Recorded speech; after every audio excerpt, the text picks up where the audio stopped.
বলতে চাই, এই সংক্ষিপ্ত সময় শুধু এইটুকু বলতে চাই যে যদি আমরা সপ্তম শিডিউলের 3টে লিস্ট দেখি, ইউনিয়ন লিস্ট, স্টেট লিস্ট এবং কম্বাইন্ড লিস্ট, কনকারেন্ট লিস্ট, তাহলে আমরা দেখব ইউনিয়ন লিস্টে আছে 97টা বিষয়, স্টেট লিস্টে আছে 66টা বিষয় এবং কম্বাইন্ড লিস্টে আছে 47টা বিষয়।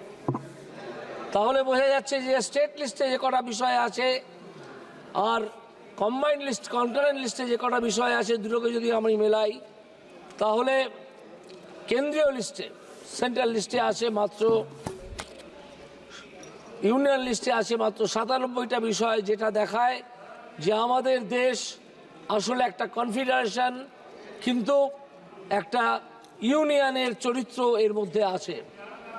এই ইউনিটারি ইউনিয়ন দেখিয়ে দেবার একটা কদর্য প্রথাও আছে, সেটা হচ্ছে 356 ধারা। এই 356 ধারায় একটা রাজ্য সরকারকে ফেলে দেওয়া যায় কনস্টিটিউশনের এই প্রভিশনটাকে ব্যবহার করে। আগে তো যেতই, এখন একটু কম যায় এসআর বোমাইয়ের মামলার সুপ্রিম কোর্টের রায়ের পরে।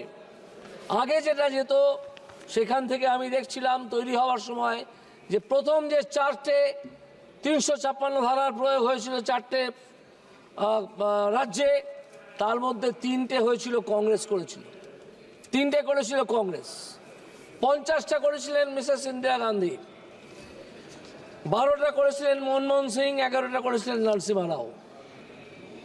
এইটা হচ্ছে যারা সংবিধান নিয়ে লাফালাফি করেন, হয়তো কোনোদিন সংবিধান নিয়ে মাঝের পিপুল গাছটায় উঠেও যেতে পারেন, তারা জেনে রাখবেন যে সংবিধান নিয়ে লাফালাফি করলেও সংবিধানকে, তার ফেডারেল ক্যারেক্টারকে ধ্বংস করছেন আপনারা। আমি এই বলে আমার বক্তব্য শেষ করব। সবাইকে প্রণাম জানিয়ে। श्री पीपी चौधरी जी।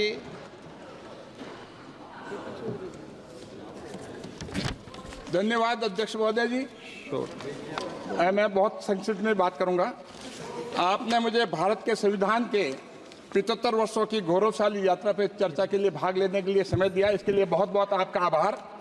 लेकिन मैं बताना चाहूँगा, जहाँ तक हम गौरवशाली यात्रा की बात करते हैं तो भारत के संविधान की मैं कह सकता हूँ कि 1977 तक कैसी गौरवशाली यात्रा रही है, किस तरह संविधान पे आघात लगा है, चाहे जुडिशरी को कमिटेड बनाया है, चाहे जुडिशरी को पनिश किया गया है, चाहे जजेस का सुपरसीड किया गया है, चाहे ऐसे लोगों को प्रमोशन दिया गया है और चाहे सीनियरिटी का वायलेशन किया गया है, ये हमने देखा। अपने इलेक्शन को बचाने के लिए चुनाव अगर सेट असाइड कोर्ट से होने के बाद, वॉइड होने के बाद, उसके बाद में अपने उसके लिए भारत के संविधान में संशोधन करने का ये पूरे विश्व में पहला एग्जाम्पल होगा। और जो संविधान जब किया उसमें करने के बाद आप देखेंगे अध्यक्ष महोदय कि किस हिसाब से सिविल लिबर्टीज जो है वो कर्टेल की गई। और सारा जो इमरजेंसी पे मैं बहुत लंबा चौड़ा बोलना नहीं चाहता हूं, लेकिन एक बात आपको बताना चाहता हूं, जहां तक रिजर्वेशन की बात है, मैं मेरे कांग्रेस के मित्रों से चाहता हूं कि वो अपना स्टैंड ले। जैसे नेहरू जी का स्टैंड था, राहुल जी का स्टैंड है। राहुल जी अमेरिका में जाके कहते हैं कि रिजर्वेशन को खत्म होना चाहिए, और नेहरू जी ने जब ये कहा अपनी चिट्ठी लिख करके साहब का, संविधान बनते वक्त भी उन्होंने बड़ा जबरदस्त अपोजिशन किया कि रिजर्वेशन से जो है इनएफिशिएंट लोग, रिजर्वेशन से जो है थर्ड रेट और सेकंड रेट के लोग आ जाएंगे। क्या एससी एसटी सेकंड और थर्ड रेट के लोग हैं? क्या ये बता सकते हैं कि नेहरू जी ने चिट्ठी नहीं लिखी? और अंबेडकर जी ने जब अपना इस्तीफा दिया तो उन्होंने बीसी रॉय को लेटर लिखा कि अंबेडकर के इस्तीफे से कोई फर्क नहीं पड़ेगा कैबिनेट में। तो एक दलित के साथ जिस हिसाब से इनकी रिजर्वेशन की पॉलिसी है, एक तरफ ये जेब में भारत का संविधान लेके चलते हैं और दूसरी तरफ रिजर्वेशन को खत्म करना चाहते हैं। अध्यक्ष महोदय, ये ओबीसी के खिलाफ है, एससी एसटी के खिलाफ है और बात रिजर्वेशन की करते हैं। बहुत बहुत धन्यवाद। एक मिनट प्लीज। अरे नोट, एक मिनट, क्या पॉइंट ऑफ ऑर्डर क्या है? 3532 सर, पूरे दो टू लेके बैठता हूं पूरे ना। 2 दिन में जितना इन्होंने प्रधानमंत्री नेहरू जी को याद किया उतना ही उन्होंने ओके। अटल बिहारी अब माननीय सदस्यों ओके ओके ओके ओके माननीय सदस्यों प्लीज प्लीज माननीय सदस्यों, सभा की कार्रवाई अगर सभा की सहमति हो तो इस विषय की समाप्ति तक बढ़ा दी जाए। माननीय प्रधानमंत्री जी।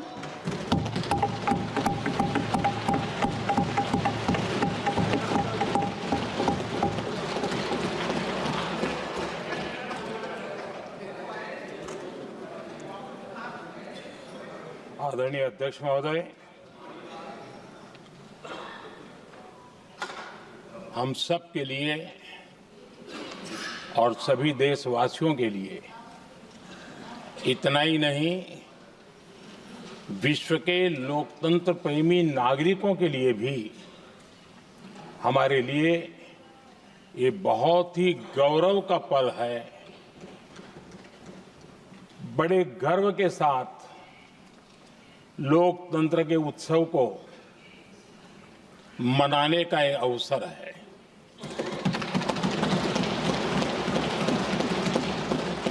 संविधान के 75 वर्ष की यात्रा, यादगार यात्रा और विश्व के सबसे महान और विशाल लोकतंत्र की यात्रा, इसके मूल में हमारे संविधान निर्माताओं की दीर्घदृष्टि, हमारे संविधान निर्माताओं का योगदान और जिसको लेकर के आज हम आगे बढ़ रहे हैं, ये 75 वर्ष पूर्ण होने पर एक उत्सव मनाने का पल है। मेरे लिए खुशी की बात है कि संसद भी इस उत्सव में शामिल होकर के अपनी भावनाओं को प्रकट कर रही है।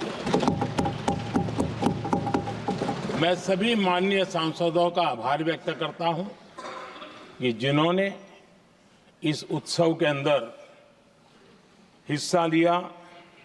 मैं उन सबका अभिनंदन करता हूं। आदरणीय अध्यक्ष जी, 75 वर्ष की उपलब्धि साधारण नहीं है, असाधारण है। और जब देश आजाद हुआ और उस समय भारत के लिए जो जो संभावनाएं व्यक्त की गई थी, उन सभी संभावनाओं को निरस्त करते हुए, परास्त करते हुए भारत का संविधान